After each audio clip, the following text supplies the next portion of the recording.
हम इस पिस्टन को हम प्रेस कर रहे हैं, प्रेस किया हमने सिस्टम को। तो जब हम सिस्टम पर वर्क कर रहे हैं,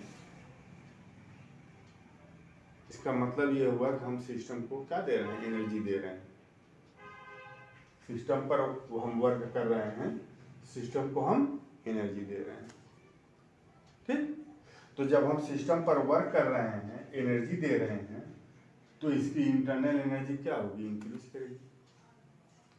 जब इसकी इंटरनल एनर्जी इंक्रीज करेगी तो इसका टेम्परेचर राइज करेगा। ठीक, और जितना टेम्परेचर राइज कर रहा है वो कंडक्टिंग वाल से हीट बाहर निकल जा रही है।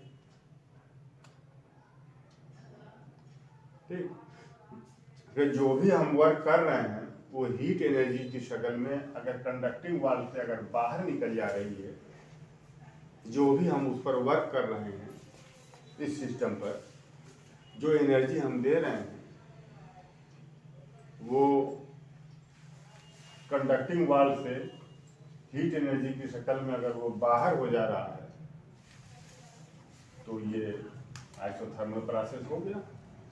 वर्क तो कर रहे हैं, टेम्परेचर इसका इंक्रीज नहीं कर रहा है। अब इसके लिए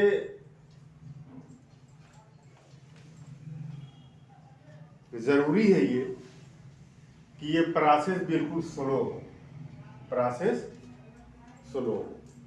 अगर ये प्रोसेस स्लो होगा तो जितनी हमने उसको एनर्जी दिया, वर्क किया, हीट प्रोड्यूस हुई, वो हीट बाहर निकल गई।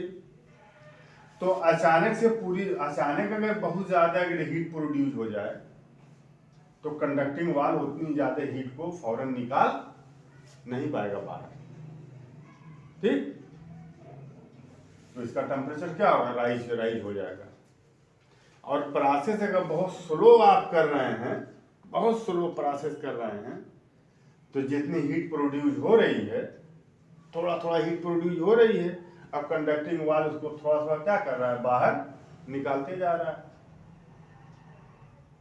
ये कंडक्टिंग वाल हीट को बाहर निकालते जा रहा है। तो ये प्रोसेस क्या हो गया, आइसोथर्मल प्रोसेस हो गया। बात समझ में? तो अब आइसोथर्मल प्रोसेस में देखो, मान लो ये देखो PV इक्वल टू nRT, ये गैस फार्मूला आपने पढ़ा है। प्रेशर P, वॉल्यूम V, और ये R gas constant, T temperature है, और N क्या है, number of mole, number of mole. बात समझ में? तो अब देखो, अगर हम नंबर ऑफ मोल को फिक्स कर दें, ये नंबर ऑफ मोल N है, ये भी फिक्स होता है, R भी गैस कांस्टेंट है, फिक्स है, और टेम्परेचर अगर T अगर कांस्टेंट हो जाए तो राइट हैंड साइड का पूरा क्या हो जाएगा, कांस्टेंट हो जाएगा। बात समझ में? तो पिस्टन में जितने मोल गैस है, पिस्टन को दबाने से, नीचे करने से या ऊपर करने से, इसको कंप्रेस करने से या एक्सपेंड करने से नंबर ऑफ मोल में कोई परिवर्तन नहीं ना होगा।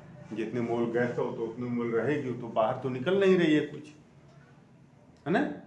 तो N क्या है, कांस्टेंट है, R भी क्या है, कांस्टेंट है, गैर कांस्टेंट, और टेम्परेचर T, अगर ये आइसोथर्मल है तो टेम्परेचर T भी कांस्टेंट है। तो ये पूरा क्या हो गया, कांस्टेंट हो गया, पूरा कांस्टेंट हो गया। तो PV equal to constant for isothermal, T equal to constant.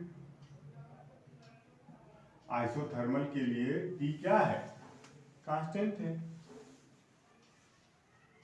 बोलो, अगर ये प्रोसेस आइसोथर्मल है तो T कांस्टेंट है, R पहले से कांस्टेंट, N भी कांस्टेंट है, तो राइट हैंड साइड पूरा क्या हो जाएगा, कांस्टेंट हो जाएगा। ठीक ना। तो ये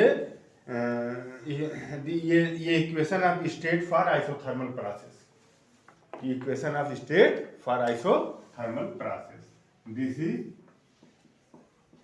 इक्वेशन ऑफ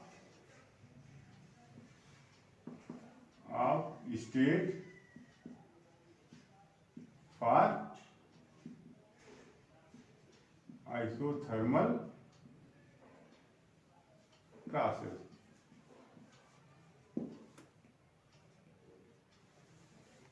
आइसोथर्मल प्रोसेस